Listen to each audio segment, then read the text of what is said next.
সুপ্রিয় শিক্ষার্থী বন্ধুরা, সালামু আলাইকুম। আমরা আলোচনা করছিলাম ম্যাট্রিক্স বা ডিটারমিনেন্ট নিয়ে। তো ম্যাট্রিক্স পার্টটা আমাদের শেষ হয়ে গেছে চ্যাপ্টার 1-এর। আজকে আমরা ডিটারমিনেন্ট বা নির্ণায়ক চ্যাপ্টারটা শুরু করব। তো এই চ্যাপ্টারের ভিতরে ম্যাট্রিক্স পার্টটা যতটা সহজ, ডিটারমিনেন্ট পার্টটা তার থেকে অনেক বেশি সহজ। কিন্তু ডিটারমিনেন্টের কিছু মুখস্থ নিয়ম রয়েছে। তো ডিটারমিনেন্টে যেহেতু কিছু মুখস্থ নিয়ম রয়েছে, এই জন্য আসলে তোমাদের কাছে হচ্ছে এটাকে একটু কঠিন বলে মনে হয়। সো এই জন্য হচ্ছে আমরা এটাকে একটু সহজভাবে বোঝার চেষ্টা করব। এটা ডিটারমিনেন্টে যা আছে তা আমরা হচ্ছে বোঝার চেষ্টা করব। আমরা ডিটারমিনেন্টের হচ্ছে কিভাবে কাজ করে সেগুলো আমরা জানবো, কিভাবে করে হচ্ছে বিপরীত ম্যাট্রিক্স নির্ণয় করতে হয়, কিভাবে করে ক্রেমারের রুল, সব কিছু যাবতীয় আমরা ধীরে ধীরে আলোচনা করব।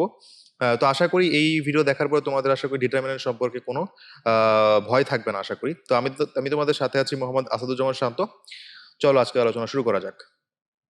তো নির্ণায়ক সম্পর্কে প্রথমে বেসিক দিয়ে আমরা শুরু করবো। অ্যাজ ইউজুয়াল আমরা যেরকম ভাবে বলি কোনো একটা কিছু শিখতে গেলে সেটা কি জিনিস, সেটা আমাদের প্রশ্ন চলে আসে। সো যদি তোমার নির্ণায়ক আর ম্যাট্রিক্সের ভিতরে পার্থক্যটা কোথায়? নির্ণায়ক মানে কি? নির্ণায়ক হচ্ছে গিয়ে কোনো কিছু নির্ণয় করে। তার মানে কি, নির্ণায়কটা হচ্ছে এমন একটা জিনিস যে হচ্ছে গিয়ে ম্যাট্রিক্সের মানটা ডিটারমাইন করে। এটা যদি চলতি কথায় বলতে চাই তাহলে ব্যাপারটাকে এভাবে বলা যায়। তো এবার আমরা জানি কোন একটা ম্যাট্রিক্সকে থার্ড ব্র্যাকেটের মাধ্যমে প্রকাশ করা হয়, তাই না? তো এবার সেই ম্যাট্রিক্সটাকে তুমি যদি থার্ড ব্র্যাকেট না দিয়ে সেটার পরিবর্তে যদি দুটি কাঠি ইউজ করো, লাইক দিস, এরকম ভাবে দুটি বার ইউজ করো, যেটাকে তোমরা হচ্ছে গিয়ে চলতি কথায় তোমরা বলতে পারো হচ্ছে মডুলাস চিহ্নর মাধ্যমে যদি রিপ্রেজেন্ট করো, যদিও ওটা মডুলাস না, বাট আমরা হচ্ছে চিহ্নের সাপেক্ষে বলছি মডুলাস। এরকম দুটি কাঠি দ্বারা যদি প্রকাশ করো, তাহলে সেক্ষেত্রে ওই ম্যাট্রিক্সকে ওইটার বলা হয় নির্ণায়ক বলা হয় আর কি। সো আমরা যদি হচ্ছে থার্ড ব্র্যাকেটকে চেঞ্জ করে যদি হচ্ছে এরকম দুটি রেখার মাধ্যমে প্রকাশ করি, সেটাকে বলা হবে ওই ম্যাট্রিক্সের নির্ণায়ক। তো এখানে একটা শর্ত আছে। শর্তটা কি? শর্ত হচ্ছে যে শুধুমাত্র বর্গ ম্যাট্রিক্সের ক্ষেত্রে এটি প্রযোজ্য। অর্থাৎ কেবলমাত্র বর্গ ম্যাট্রিক্সের ক্ষেত্রে তুমি নির্ণায়ক নির্ণয় করতে পারবে। তুমি আমাদের যে নির্ণায়কের যে বই অধ্যায়টা রয়েছে, তুমি যদি বইয়ের ম্যাথগুলো দেখো, দেখো ম্যাক্সিমাম জায়গাতে হচ্ছে তোমার হচ্ছে বর্গ ম্যাট্রিক্স ইউজ করা হয়েছে। অর্থাৎ তোমার শুধুমাত্র হচ্ছে বর্গ ম্যাট্রিক্সের জন্য হচ্ছে আমরা নির্ণায়ক নিয়ে কাজ করি আর কি। তো যেমন এখানে দেওয়া হচ্ছে 1 2 3 4, এটা একটা ম্যাট্রিক্স। তো এটাকে যদি হচ্ছে আমরা ম্যাট্রিক্সের মান বা নির্ণায়ক নির্ণয় করতে চাই, তাহলে সেক্ষেত্রে সেটা হবে হচ্ছে 1 2 3 4। এখানে থার্ড ব্র্যাকেটের বদলে দুটি বার হয়ে গেল। তো এবার আমরা দেখবো হচ্ছে ম্যাট্রিক্সের যেমন মাত্রা থাকে, ঠিক তেমনি নির্ণায়কের একটা মাত্রা থাকে। তো এই বর্গ ম্যাট্রিক্সে column equal to row equal to ম্যাট্রিক্সের নির্ণায়কের মাত্রা। অর্থাৎ আমাদের এই নির্দিষ্ট ম্যাট্রিক্সের যে মাত্রা, নির্ণায়কের ঠিক একই মাত্রাই হবে। এই জিনিসটা এখানে বলা হয়েছে। তো এবার আমরা তিনটা খুবই ইম্পর্টেন্ট টার্ম সম্পর্কে আলোচনা করব। একটা হচ্ছে গিয়ে কি বলো, একটা হচ্ছে গিয়ে পদ অর্থাৎ নির্ণায়কের পদ, একটা হচ্ছে গিয়ে মুখ্য কর্ণ, এবং আরেকটা হচ্ছে গিয়ে মাধ্যমিক কর্ণ। এবং একই সাথে আমরা হচ্ছে গিয়ে মুখ্য কর্ণের মাধ্যমে মুখ্য পদ দেখব এবং মাধ্যমিক কর্ণের মাধ্যমে মাধ্যমিক পদ দেখব। তো চলো আমরা এই তিনটা নিয়ে আলোচনা শুরু করি। তো প্রথমত পদ কি জিনিস? এখন আমরা দেখতে পাচ্ছি যে তৃতীয় মাত্রার নির্ণায়কের ভুক্তি A1 B1 এবং C1 ইত্যাদি থেকে প্রাপ্ত A1 B2 C3 ও A1 A3 C2 ইত্যাদি গুণফলকে নির্ণায়কের পদ বলা হয়। সে ফর এক্সাম্পল, তোমাকে এখানে একটা হচ্ছে গিয়ে ম্যাট্রিক্স দেওয়া হয়েছে A1 B1 C1 A2 B2 C2 A3 B3 C3। দেখতে পাচ্ছি এখানে আমাদের 3:3 মাত্রার ম্যাট্রিক্স। তো এটার আমরা বলবো এই যে এটাকে যদি আমরা নির্ণায়কে পরিণত করি, তাহলে সে নির্ণায়কের মাত্রাটা হবে হচ্ছে গিয়ে 3। তো এখন যাই হোক, আমরা হচ্ছে আচ্ছা ভালো কথা, এখানে আরেকটা জিনিস বলা দরকার। সেটা হচ্ছে গিয়ে আমরা যেমন ম্যাট্রিক্সের মাত্রাকে 3:3 দিয়ে রিপ্রেজেন্ট করি বা m:n দ্বারা রিপ্রেজেন্ট করি, নির্ণায়কের মাত্রার ক্ষেত্রে শুধুমাত্র তুমি একটা টার্ম ইউজ করলেই চলবে। যেহেতু আমরা জানি নির্ণায়কটা হচ্ছে শুধুমাত্র বর্গ ম্যাট্রিক্সের জন্য প্রযোজ্য এবং বর্গ ম্যাট্রিক্সে কলাম সংখ্যা এবং রো সংখ্যা পরস্পর সমান হয়। সো এই জন্য আমরা যখন নির্ণায়কের মাত্রা রিপ্রেজেন্ট করব, তখন নির্ণায়কের মাত্রাটা কি হবে? নির্ণায়কের মাত্রাটা শুধুমাত্র হচ্ছে কি একটা সংখ্যা দিয়ে আমরা রিপ্রেজেন্ট করব। দ্যাট ইজ ওয়াই এখানে যেহেতু হচ্ছে আমরা দেখতে পাচ্ছি A1 B1 C1, এখানে দেখতে পাচ্ছি হচ্ছে আমরা যদি একটু পেন দিয়ে রিপ্রেজেন্ট করি, এটা ছিল 3:3 মাত্রা ম্যাট্রিক্স। তো এই 3:3 মাত্রা ম্যাট্রিক্সে আমরা হচ্ছে গিয়ে যে কাজটা করব, আমরা হচ্ছে এটাকে যখন নির্ণায়কে পরিণত করবো, তখন জাস্ট হচ্ছে এখানে বার দিলেই হয়ে যাবে। তখন আমরা বলবো এটা হচ্ছে 3 মাত্রার নির্ণায়ক, এটা বা তৃতীয় মাত্রার নির্ণায়ক বললেই হয়ে যাবে। সো আশা করি আমরা এই জিনিসগুলো বুঝতে পেরেছি।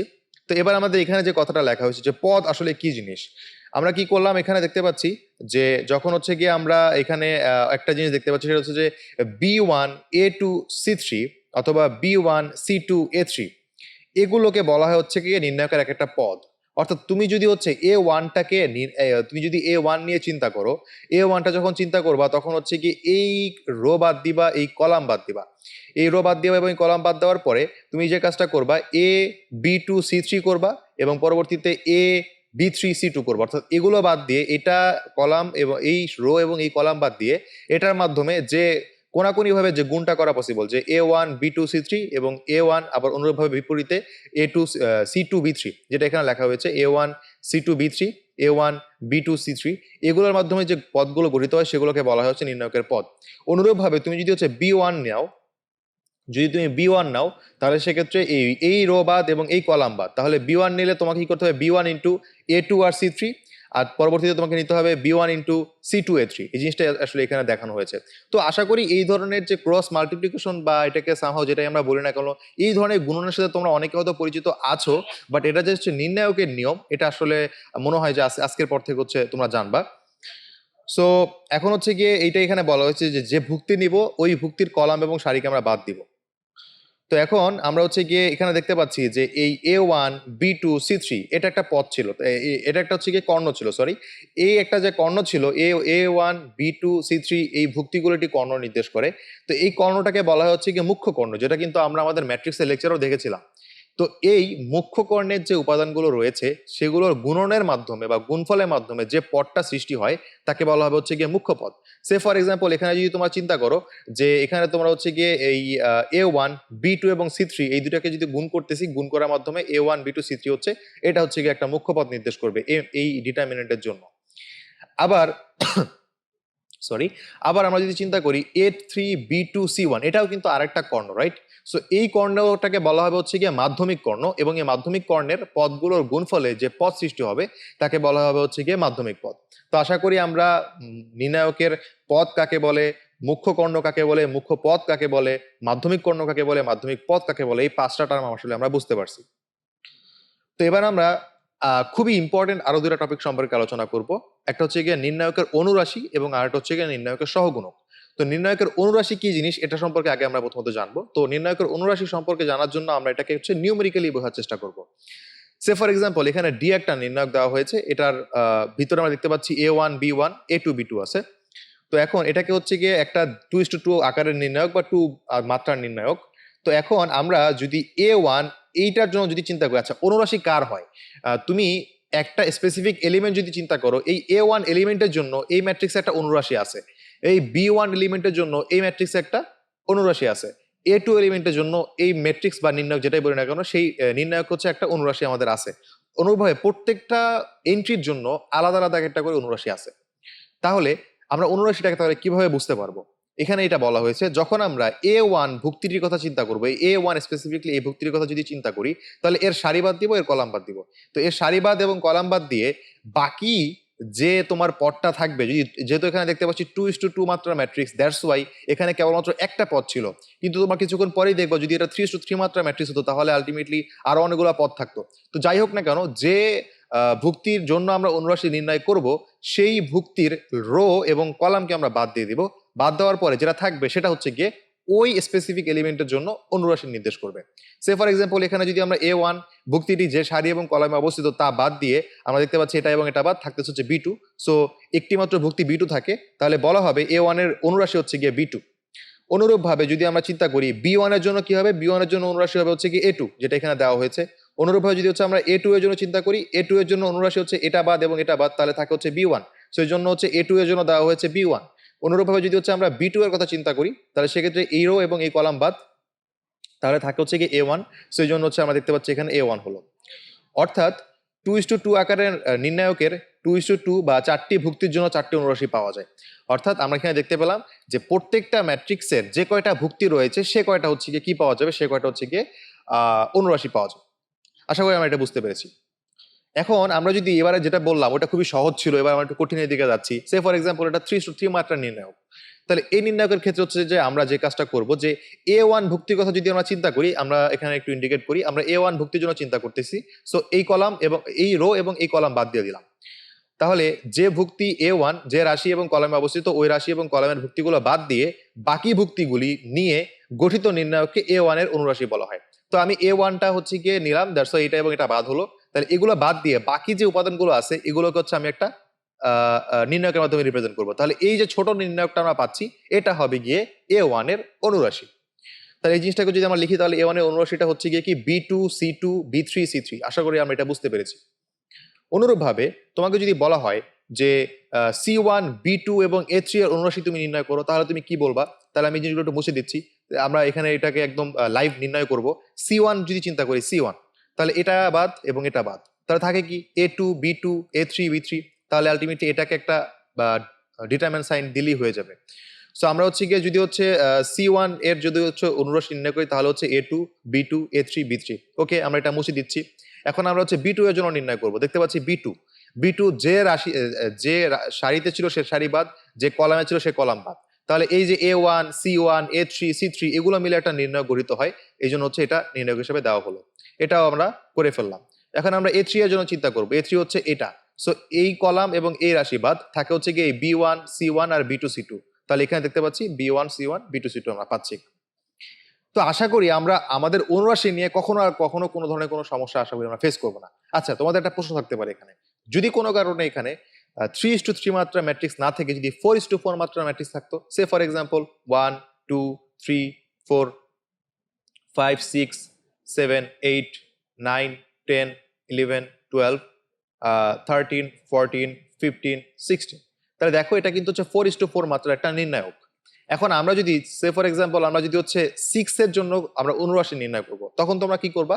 এই 6 এর জন্য যখন যখন অনুরাশি নির্ণয় করতে যাবা, তখন এই কলাম এবং এই রো বাদ থাকবে কি 1 3 4, উপরে লেখো 1 3 4, নিচে থাকতেছে 3 11 12, এদিকে থাকতেছে 13 15 এবং 16। তাহলে এই যে নির্ণায়কটা, এটা হচ্ছে কি এই 6 এর জন্য অনুরাশি হিসেবে কাজ করবে।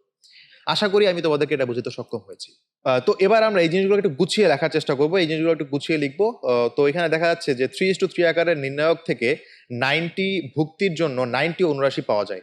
তবে এক্ষেত্রে অনুরাশিগুলো 3-1 ইন্টু 3-1 বা 2:2 আকারের নির্ণায়ক হবে। অর্থাৎ 3:3 আকারের নির্ণায়ক থেকে প্রাপ্ত প্রত্যেক ভুক্তির জন্য কেবল একটি অনুরাশি পাই। এবং এখানে আরো একটা জিনিস হচ্ছে গিয়ে কি, যে একটি M:M আকারের নির্ণায়কের একটি ভুক্তি যদি যদি আই তার সারি নির্দেশ করে এবং যে তার কলামের অবস্থান নির্দেশ করে, তবে আইতম সারি এবং যেতম কলামের সবগুলো ভুক্তি বাদ দিয়ে নির্ণায়কের বাকি ভুক্তিগুলোর অবস্থান পরিবর্তন না করে যদি আমরা হচ্ছে M-1 ইন্টু M-1 যে আমরা একটা এখানে যে নির্ণায়কটা গঠিত করেছি, এরকম একটা যে নির্ণায়ক গঠিত করি, তাহলে সেক্ষেত্রে সেই নির্ণায়কটা হবে হচ্ছে গিয়ে ওই ভুক্তির জন্য অনুরাশি হিসেবে কাজ করবে। এই কথাটাগুলো আমি তোমাকে বলেছি এতক্ষণ ধরে, এটা একটু সাজিয়ে লেখা হলো আর কি। কারণ এই বইগুলো যেহেতু তোমরা হচ্ছে গিয়ে স্মার্ট বুক হিসেবে তোমরা পাবা, সো এই কথাগুলো থাকা দরকার। তো এখন হচ্ছে গিয়ে আমরা প্রদত্ত নির্ণায়ক ডি এর জন্য A1 B1 এবং C1 এর অনুরাশি আমরা নির্ণয় করব। আবার এখানে দেখতে পাচ্ছি A1 এর জন্য হচ্ছে গিয়ে A1 এর জন্য B2 এবং C2, B3 এবং C3, এবং পরবর্তীতে যদি হচ্ছে আমরা B1 চিন্তা করি, তাহলে হচ্ছে A2 C2 A3 C3, এটা দেওয়া হলো। জাস্ট প্র্যাকটিসের জন্য আরেকবার তোমাদের করানো হলো। C1 এর জন্য A2 B2 A3 B3। তাহলে আশা করি আমরা এই জিনিসটা বুঝতে পারছি। তো এখন আমরা নির্ণায়কের সহগুণক টার্মটা সম্পর্কে আলোচনা করব। তো এখন একটা কথা বলা দরকার, যে নির্ণায়কের সহগুণক জানার জন্য তোমাকে অবশ্যই নির্ণায়কের অনুরাশি নির্ণয় করতে হবে। তো তোমরা সবাই একটু আগে দেখেছো, কোন অনুরাশির আগে কি তোমরা প্লাস মাইনাস পেয়েছো? সবগুলো আগে কিন্তু তুমি প্লাস পাইছো, কিন্তু কোথাও কিন্তু কোনো মাইনাস পাওয়া নাই, রাইট? তার মানে অনুরাশির কোনো প্লাস মাইনাস না।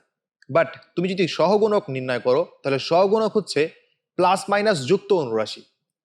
সহগুণক হচ্ছে প্লাস মাইনাস যুক্ত অনুরাশি। এই জন্য এখানে দেওয়া হয়েছে যে নির্ণায়কের কোনো ভুক্তির অনুরাশির আগে যথাযথ চিহ্ন ধনাত্মক বা ঋণাত্মক বসালে তাকে ওই ভুক্তির সহগুণক বা কোফ্যাক্টর বলা হয়। বাট এই যে আমাদের যথাযথ চিহ্ন যে আমরা বসাবো আন্দাজে আলটিমেটলি প্লাস মাইনাস বসাই দিলে তো হবে না, তাই না? এটা একটা নির্দিষ্ট নিয়ম আছে। তো এই নিয়মটা সম্পর্কে আমরা এখন জানবো। সে ফর এক্সাম্পল মনে করি যে ভুক্তির সহগুণক নির্ণয় করতে হবে তা প্রদত্ত নির্ণায়কের দ্বিতীয়তম সারি এবং তিনতম কলামে অবস্থান করে। তার মানে আমাদের যে ভুক্তির জন্য সহগুণক নির্ণয় করব, সে ভুক্তির অবস্থান আমাদেরকে ফিক্স করতে হবে। সে ভুক্তির অবস্থান বলতে বোঝাচ্ছি কততম সারিতে আছে এবং কততম কলামে আছে। তো এরপরে এদের যোগফল আমরা পাচ্ছি 2:3, অর্থাৎ সারি এবং কলামের যোগফল পাচ্ছি হচ্ছে +5। তো এবার এই সহগুণকের যথাযথ চিহ্ন হবে -1 এর উপরে পাওয়ার, অর্থাৎ আমরা যে সারি এবং কলামে থাকবে সেই সারি এবং কলামকে যোগ করলে যে যোগফলটা পাবো সেটা হবে -1 এর উপরে পাওয়ার হিসেবে আমরা যোগ করব, পাওয়ার হিসেবে দিব। তো পাওয়ার হিসেবে দেওয়ার পরে যে চিহ্নটা আমরা পাবো, যদি আমরা মাইনাস পাই তাহলে অনুরাশিটার আগে মাইনাস দিব, যদি আমরা প্লাস পাই তাহলে অনুরাশিটাকে প্লাস দিব, তাহলে আমাদের সহগুণক গঠিত হয়ে যাবে। তো দেখতে পাচ্ছি আমরা আবার ভুক্তিটির নির্ণায়কের দ্বিতীয়তম সারি এবং দ্বিতীয়তম কলামে যদি অবস্থান করে, সে ফর এক্সাম্পল এখানে যদি হচ্ছে আমাদের 2 নাম্বার কলাম এবং 2 নাম্বার সারিতে হয়, তাহলে কিন্তু 2 দিয়ে যোগ করলে 4 হয়। এবার কিন্তু দেখতে পাচ্ছি -1 হোল টু দি পাওয়ার 4 হবে, যা কিন্তু হচ্ছে প্লাস চিহ্নযুক্ত, বাট এটা কিন্তু কি ছিল, এটা কিন্তু মাইনাস চিহ্নযুক্ত ছিল। তার মানে দেখতে পাচ্ছি আমরা অবস্থানের উপর ডিপেন্ড করে আমাদের প্লাস মাইনাসটা চেঞ্জ হচ্ছে, এবং অবস্থানটা কিসের উপর ডিপেন্ড করতেছে, তার সারি এবং কলামের যোগফলের উপরে। তো সারি এবং কলামকে যোগ করে আমরা মাইনাসের উপরে পাওয়ার হিসেবে যোগফলটা বসাবো। তো বসালে যদি আমরা প্লাস পাই তাহলে প্লাস, আর যদি মাইনাস পাই তাহলে আমরা মাইনাস দিব। তো এটাকে একটা সিম্পলিফাইড আমরা ফর্মে লিখলাম যে কোনো ভুক্তি নির্ণায়কের আইতম সারি ও যেতম কলামে থাকলে ওই ভুক্তির সহগুণিকের চিহ্ন হবে -1 whole to the power j plus. এখানে একটা জিনিস বলে এসেছে, এখানে জে প্লাস কে হবে না, জে প্লাস আই বা আই প্লাস জে হবে, যেহেতু হচ্ছে আইতম সারি এবং যেতম column, so J plus I হবে এখানে। তো এখন আমরা যদি দেখতে পাচ্ছি যে মন্তব্য, এনতম আকারের নির্ণায়কের যে কোনো ভুক্তির অনুরাশি ও সহগুণকের উভয়ে n-1 তম মাত্রার নির্ণায়ক, যেটা তোমরা সবাই জানো। এবং হচ্ছে উদাহরণ হিসেবে আমরা যদি এখানে দেখি যে একটা আমরা নির্ণায়ক নিয়েছি a1 b1 c1 a2 b2 c2 a3 b3 c3। তো এখানে হচ্ছে গিয়ে আমরা এখান থেকে হচ্ছে গিয়ে b3 এর অনুরাশি এবং সহগুণক নির্ণয় করব। যদি আমরা b3 এর জন্য আগে অনুরাশি নির্ণয় করি, তাহলে আমাদের এই কলা এবং এই রো বাদ, তাহলে থাকে a1 c1 a2 c2 থাকে। তাহলে আমাদের হচ্ছে এখান থেকে বলতে পারি যে আমরা হচ্ছে গিয়ে 3 নাম্বার, আমরা দেখতে পাচ্ছি এটা ছিল হচ্ছে গিয়ে 3 নাম্বার সারিতে এবং 2 নাম্বার কলামে, এই জিনিসটা আমরা এখানে উল্লেখ করে দিলাম। তো আমরা যেভাবে করে অনুরাশি গঠিত করি, সেই অনুরাশি হিসেবে আমরা যেটা পাচ্ছি সেটা হচ্ছে a1 c1 আর a2 c2। তার মানে অনুরাশি আমরা পেলাম। এবার আমরা সহগুণক কাউন্ট করব। আমাদের পজিশন ছিল 2, পজিশন ছিল 3 নাম্বার রো আর 2 নাম্বার কলাম, সো এই দুটাকে যোগ করলে আমরা পাই 5। তাহলে আমাদের -1 হোল টু দি পাওয়ার 5 হওয়ার কথা। তো এখানে আমরা দেখতে পাচ্ছিলাম হচ্ছে b3। তো b3 এর জন্য হচ্ছে গিয়ে আমরা যেটা পাচ্ছি সেটা হচ্ছে গিয়ে b3 এর জন্য এটার সহগুণক হবে -a1 c1 আর এদিকে হচ্ছে a2 c2। তাহলে আশা করি এই জিনিসটা আমরা বুঝতে পারছি। তো এবার আমরা হচ্ছে গিয়ে যে কি তৃতীয় মাত্রার নির্ণায়কের বিস্তৃতিকে সহগুণক দ্বারা প্রকাশ করা। তো মনে করি আমাদের এটা দেওয়া আছে। এবার হচ্ছে গিয়ে এখানে আমরা a1 b1 এবং c1 এর সহগুণক আমরা নির্ণয় করব। তো আমরা দেখতে পাচ্ছি হচ্ছে a1 এর জন্য যদি আমরা সহগুণক নির্ণয় করি, তাহলে সেক্ষেত্রে আমাদের a1 এর জন্য এটা বাদ, তাহলে থাকে b2 c2 b3 c3। এখন আমরা দেখতে পাচ্ছি এটার পজিশন হচ্ছে 1 নাম্বার রো 1 নাম্বার কলাম, তাহলে সেক্ষেত্রে -1 হোল টু দি পাওয়ার 2 হচ্ছে, এবং যা প্লাস নির্দেশ করতেছে এই জন্য এখানে প্লাস হয়ে গেল। ওকে, তাহলে আমরা প্রথমটা পেলাম। পরবর্তীতে যদি হচ্ছে কি আমরা b1 এর জন্য নির্ণয় করি, b1 এর জন্য এটা বাদ এবং এটা বাদ, তাহলে b1 এর জন্য রো হচ্ছে গিয়ে 1, কলাম হচ্ছে গিয়ে 2, সো আমাদের হয়ে যাবে -1 whole to the power 3, so -1 হচ্ছে, that's why a2 c2 a3 c3 এর আগে একটা মাইনাস চলে আসছে। অনুরূপভাবে যদি হচ্ছে গিয়ে আমরা c1 এর জন্য চিন্তা করি, তাহলে এটা এবং এটা বাদ, তাহলে থাকে a2 b2 a3 b3, এবং এখানে হচ্ছে আমাদের কলাম রো সংখ্যা 1 এবং কলাম সংখ্যা 3, সো আমরা পাচ্ছি -1 হোল টু দি পাওয়ার 4, যেটা আমাদের +1 নির্দেশ করতেছে, এই জন্য এটা হচ্ছে কি হয়ে যাবে a2 b2 a3 b3। তো আশা করি সহগুণক আমরা খুব ভালোভাবে বুঝতে পারছি, আমি অনেক ডিটেলসে বলার চেষ্টা করছি। তো এবার আমরা জানবো আমাদের যে নির্ণায়ক রয়েছে সেই নির্ণায়কের বেশ কয়েকটা ধর্ম, এবং এই ধর্মগুলোই কঠিন, সো এখন তোমাদেরকে আরো বেশিভাবে মনোযোগ দেওয়ার চেষ্টা করতে হবে। সো নির্ণায়কের প্রথম যে ধর্মটা আমরা দেখতে পাচ্ছি, যে যদি একটি তৃতীয় মাত্রার নির্ণায়ককে পুনরায় এমনভাবে লেখা যায় যে এর প্রথম ও দ্বিতীয় এবং তৃতীয় সারি যথাক্রমে নির্ণীত নির্ণায়কের প্রথম, দ্বিতীয় এবং তৃতীয় কলাম হয়, তবে প্রদত্ত নির্ণায়কের মান অপরিবর্তিত থাকে। অর্থাৎ আমরা বলতে পারি সোজা কথায় যে নির্ণায়কের ক্ষেত্রে তুমি সারিগুলোকে কলামে পরিণত করতে পারবা আর কলামগুলোকে সারিতে পরিণত করতে পারবা। সো এটা হচ্ছে কি আমি একটা বই থেকে নিয়েছি বলে সংজ্ঞাটা একটু এরকম একটু অগোচর রাখতেছে। আমি সহজ কথায় বলে দিলাম যে আমরা এখানে যেটা দেখতে পাচ্ছি যে একটা নির্ণায়কের কলামগুলোকে যদি রোতে পরিণত করি এবং রো গুলোকে যদি কলামে পরিণত করি, তাহলে ম্যাট্রিক্সটার কোনো মানের চেঞ্জ হয় না। সে for example a1 a2 a3, এটাকে হচ্ছে আমরা প্রথম কলাম ছিল, এটাকে আমরা ওই ম্যাট্রিক্সের প্রথম সারিতে পরিণত করে ফেললাম। b1 b2 b3 এটাকে আমরা সারিতে পরিণত করলাম, c1 c2 c3 এগুলোকে আমরা সারিতে পরিণত করে ফেললাম। তো এবার এই ধরনের ম্যাট্রিক এই ধরনের দুটি নির্ণায়কের মান পরস্পর সমান হবে, এটাই আসলে এখানে বলা হয়েছে। তো এটার আমরা প্রমাণ দেখবো। এবার দেখতে পাচ্ছি আমরা এখানে d = a1 b1 c1 a2 b2 c2 দেওয়া আছে, এদিকে a3 b3 c3 দেওয়া আছে, এবং আরেকটা হচ্ছে কি আমাদের d প্রাইম হিসেবে আমরা এটা পাচ্ছি। তো এবার হচ্ছে আমরা এটাকে বিস্তৃত করবো, এটাকে হচ্ছে বিস্তৃতি করব। তো এটাকে বিস্তৃতি করা কি জিনিস? বিস্তৃতি করা জিনিস হচ্ছে এই নির্ণায়কটার মান নির্ণয় করার হচ্ছে বিস্তৃতি করা। সো আমরা যখন a1 নিব, তখন a1 এর জন্য হচ্ছে গিয়ে b2 c3 গুণ হলো এবং -c2 b3 গুণ হবে। আমি আশা করি এই যে গুণন প্রক্রিয়াটা এটা তোমরা সবাই অনেক আগের থেকেই জানো। তো যখন আমরা b1 এর কথা চিন্তা করবো, তো b1 এর আগে একটা মাইনাস চিহ্ন আসে, এবং b1 যখন নিব তখন এই কলাম এই রো এবং এই কলাম বাদ, এরপর হচ্ছে এদিক থেকে গুণ করবো। সো a2 c3 হলো A3 C2 হলো, এটাকে দিলাম। পরবর্তী যদি আমার C1 এর কথা চিন্তা করি তাহলে এটা এবং এটা বাদ, তাহলে ফাইনালি থাকবে A2B3 মাইনাস B2A3, এটা হয়ে গেল। তো এখন আমরা যেটা হচ্ছে গিয়ে এটাকে একটু যদি হচ্ছে এবার আমরা কি করব, এই D1 প্রাইমের জন্য যদি নির্ণয় করি তাহলে সেক্ষেত্রে যখন আমরা A1 এর কথা চিন্তা করতেছি, A1টা যখন আমরা নিচ্ছি, A1টা নিলে আমরা পাচ্ছি A1 into B2C3 minus C2B3, এটা পেয়ে যাচ্ছি।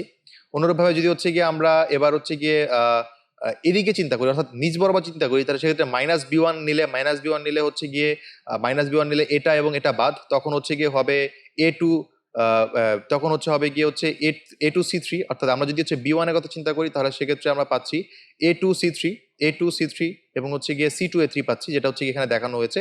অথবা তুমি যদি চাও এখানে হচ্ছে গিয়ে আমরা যেহেতু হচ্ছে এই বরাবর নেই, তাহলে সেক্ষেত্রে -A2 যদি আমরা নিই, এখান থেকে -A2 নিলাম, -A2 যদি নেই তাহলে সেক্ষেত্রে এই কলাম এবং এই রো বাদ, তাহলে B1C3 মাইনাস B3C1 হলো। অন্যভাবে এটাও হবে। এখন এই লাইনটা এবং এই লাইনটা একই কিভাবে, আমরা প্রথমটা এবং এটা দেখতে পাচ্ছি একই হয়ে গেছে।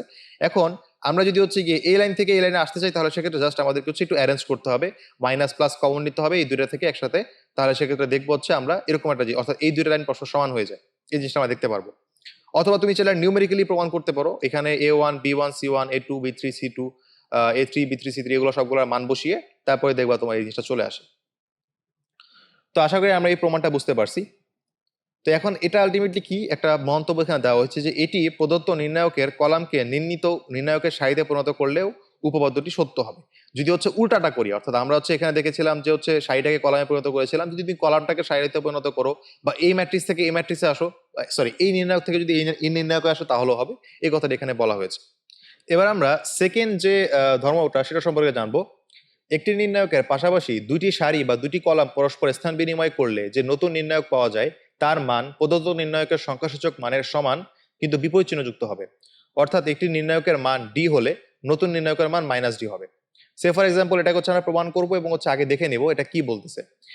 তোমাকে বলা হলো কি যে একটা নির্ণায়ক দেওয়া থাকলে তুমি যদি এই সে ফর এক্সাম্পল এই কলামটাকে মাঝখানে আনো এবং মাঝখানে কলামটাকে এই পাশে নিয়ে আসো, তাহলে তুমি যে ম্যাট্রিক্স এই নির্ণায়কের যে মানটা পাবা সেই মানটা ডি থাকবে, বাট -D হয়ে যাবে, মানে তার আগেটা মাইনাস হয়ে যাবে।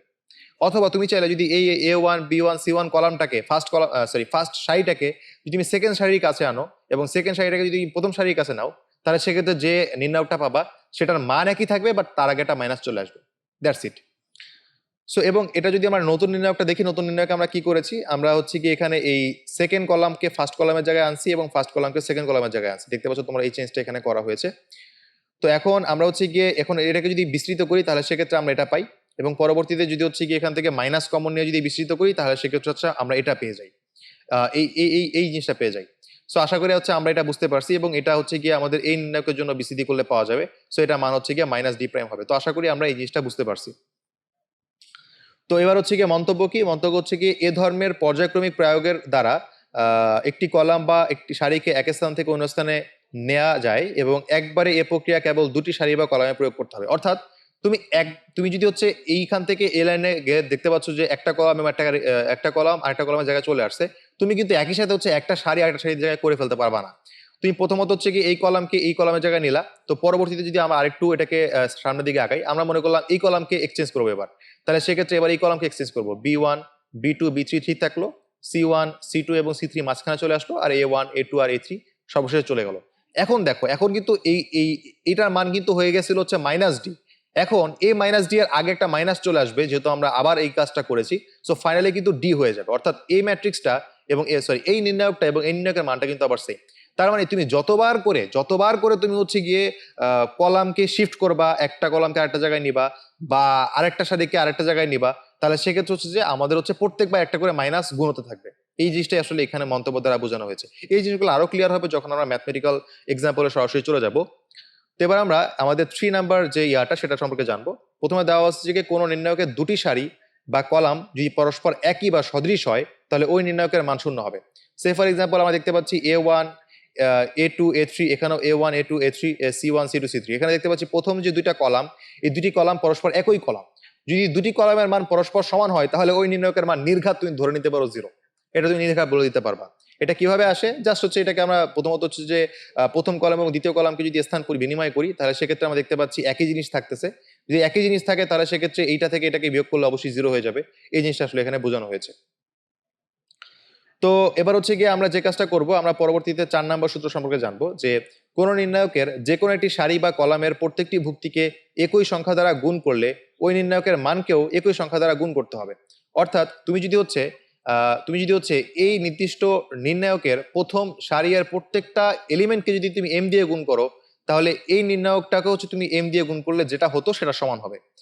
তার মানে তুমি এই কোনটা নির্ণায়কের বাহিরে যদি একটা সংখ্যা গুণ আকারে নাও, তাহলে ওই সংখ্যা দিয়ে তুমি হয় একটা রো এর পুরোটাকে গুণ করতে পারবা, আদারওয়াইজ একটা কলামের পুরোটাকে গুণ করতে পারবা। এই জিনিসটা এখানে বোঝানো হয়েছে আর কি। That's it. সো এটারও প্রমাণ আছে। জাস্ট আলটিমেটলি এই প্রমাণটা আসলে মানে সহগুণক থেকে দেখা যায় যে দেখেই আমরা দেখতে পাচ্ছি এখানে ডি এবং ডি প্রাইম যথাক্রমে ডান পক্ষ এবং বাম পক্ষের নির্ণায়কের মান। তো পরবর্তীতে সহগুণকের সংখ্যা থেকে দেখা যায় যে বাম দিকের নির্ণায়কের ভুক্তি MA1, MB2 এবং MC1, এই সহগুণক যথাক্রমে ডান পক্ষের নির্ণায়কের ভুক্তি A1, B1, C1 এর সহগুণক।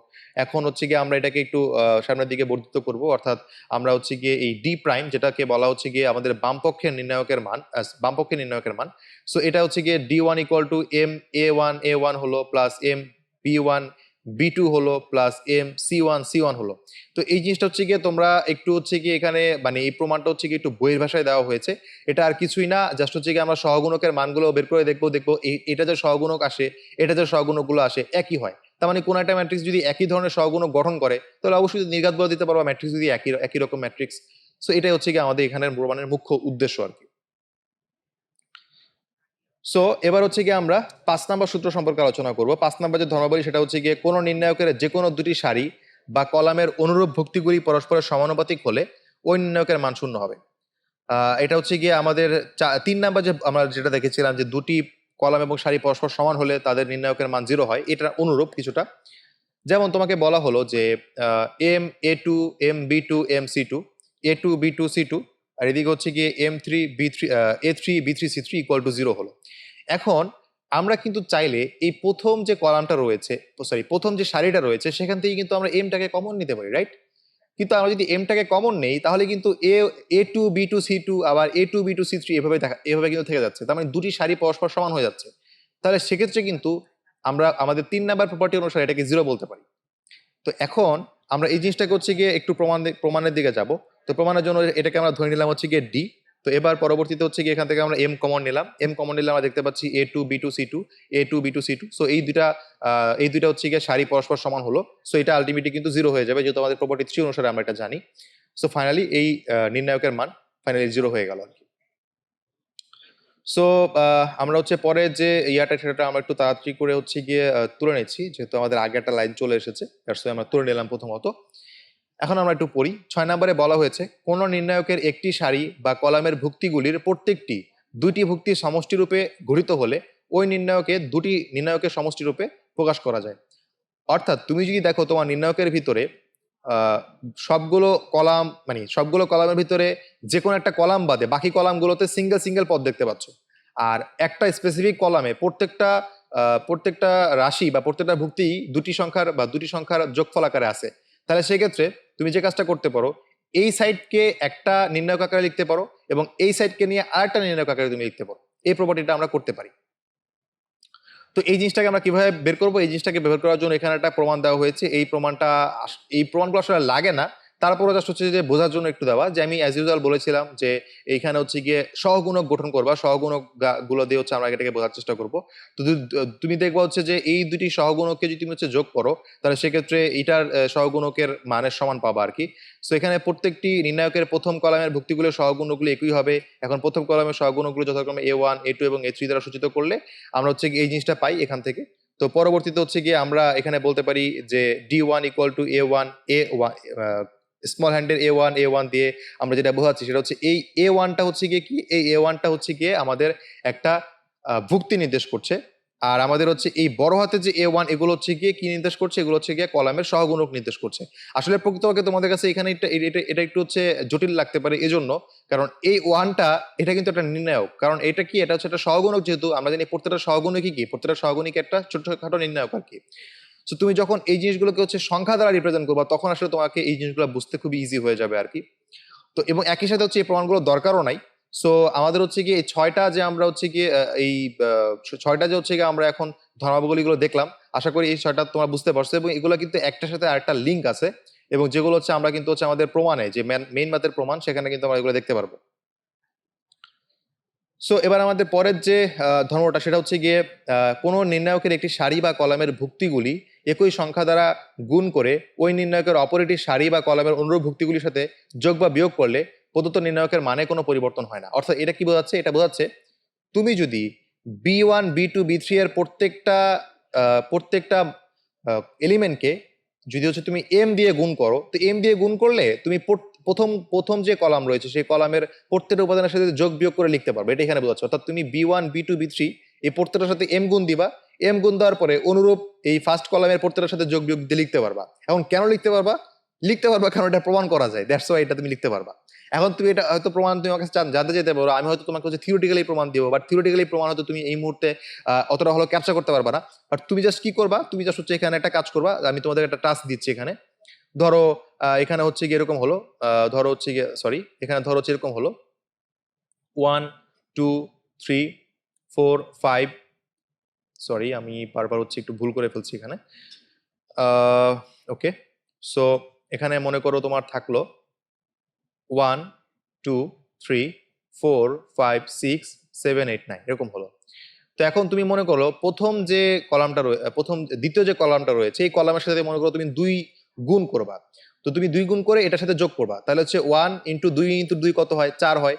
তারপর হচ্ছে 4 প্লাস এটার সাথে 2 গুণ করলে 5 দুগুণে 10 হয়। পরবর্তীতে 7 প্লাস এটার সাথে 8 এর সাথে 2 গুণ করলে 8 দুগুণে 16 হয়ে যায়। সেখানে এটা হলো। এবং পরবর্তীতে বাকিগুলো ঠিকঠাক থাকবে, 2 5 8, এদিকে থাকতেছে 3 6 9। তো তুমি এবার কি করবা, এই যে আমরা নির্ণয়টা পাচ্ছি এটার ডিটারমিনেন্টের মান নির্ণয় করবা, এবং এই যে নির্ণয়টা পাচ্ছি এটার ডিটারমিনেন্টের মান নির্ণয় করবা। দেখবা দুইটা ডিটারমিনেন্টের মান যদি তুমি নির্ণয় করো দুইটা পরস্পর সমান চলে আসে। তাহলে যদি দুইটা পরস্পর সমান চলে আসে তাহলে কিন্তু তুমি বলতে পারবা যে আসলে আমরা এই কাজটা করতে পারবো, দ্যাটস ইট। সো আপাতত এই এই প্রমাণগুলো তোমরা মেনে নাও, আই মিন হচ্ছে এই সূত্রগুলো তোমরা মেনে নাও, আদারওয়াইজ হচ্ছে গিয়ে তোমাদেরকে ম্যানুয়ালি প্রমাণ করতে অনেক টাইম লাগবে। প্লাস হচ্ছে গিয়ে থিওরিটিক্যালি এই নিউমেরিক্যালি প্রমাণ করে তোমরা হয়তো ফিল করতে পারো ব্যাপারটাকে। আশা করি তোমরা এটা এভাবেই ফিল করবা, বাট এটার প্রমাণ যেহেতু লাগবে না তাই হচ্ছে গিয়ে আমরা এটার প্রমাণটা ওই থিওরিটিক্যাল প্রমাণটা আসলে আমরা অত বেশি গুরুত্ব সহকারে পড়াচ্ছি না, কারণ এটা আমাদের পরীক্ষা আসবে না। সো এই যে ধর্মগুলো আমি দেখালাম এই ধর্মগুলো হচ্ছে খুব বেশি ইম্পর্টেন্ট আমাদের হচ্ছে ম্যাথগুলোকে সলভ করার জন্য। তো এই যে 7টা ধর্ম আমি পড়ালাম, 7টা ধর্ম তোমরা একদম হচ্ছে গিয়ে খুব বেশি পরিমাণে হচ্ছে গিয়ে মনোযোগ সহকারে এই 7টা ধর্ম তুমি মাথায় রাখবা, কারণ নির্ণায়কের সব ম্যাথই এই 7টা ধর্মের উপর ডিপেন্ডেন্ট। এবং আমি তোমাদেরকে যে বিপরীত যে ম্যাট্রিক্স নির্ণয় করতে হয় বা ক্রেমারের মাধ্যমে যে সমীকরণ সলভ করতে হয় ওগুলোর না একটা নির্দিষ্ট নিয়ম আছে, তুমি ওই নিয়মে ফেললেই তোমার ম্যাথটা হয়ে যাবে।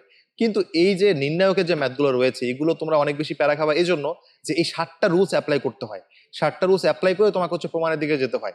সো এই জন্য এটা একটু কঠিন। সো এই জন্য আমি কঠিন বলবো না, কারণ যেহেতু তুমি যদি 7টা ধর্ম তুমি আমাকে প্রতিজ্ঞাবদ্ধ হতে পারো যে 7টা ধর্ম তুমি একদম ঠুটস্থ মুখস্থ কণ্ঠস্থ করতে পারবা, আশা করি তাহলে হচ্ছে তুমি এই নির্ণায়কের কোনো ধরনের ম্যাথে তোমার কোনো ঝামেলা হবে না। আর ঝামেলা হলেও তুমি যদি একটু ট্রাই করো, একটু যদি প্র্যাকটিস করো, তাহলে দেখবো তোমার আর আশা করি সামনে আর আটকাবা না এই ধরনের ম্যাথে। তো যাই হোক, আমরা আজকের লেকচার আমাদের একটু বড় হলো, সো আশা করি তোমরা বুঝতে পারছো। যদি কোনো কিছু বুঝতে অসুবিধা হয়, যেহেতু নির্ণায়কটা একটু কঠিন টপিক, আমাকে কমেন্ট বক্সে জানাবা, আমি সাধ্যমতো আমার রিপ্লাই করার চেষ্টা করব। আমরা পরবর্তী ক্লাসে ব্যতিক্রমী ম্যাট্রিক্স, পরবর্তীতে বিপরীত ম্যাট্রিক্স এবং পরবর্তীতে ক্রেমারের রুল নিয়ে আলোচনা করব, এবং পরবর্তীতে যদি সময় পাওয়া যায় তাহলে আমরা কয়েকটা এক্সাম্পল দেখবো। তো সেই ভিডিও দেখার আমন্ত্রণ জানিয়ে আমি এখানে বিদায় নিচ্ছি। ধন্যবাদ সবাইকে।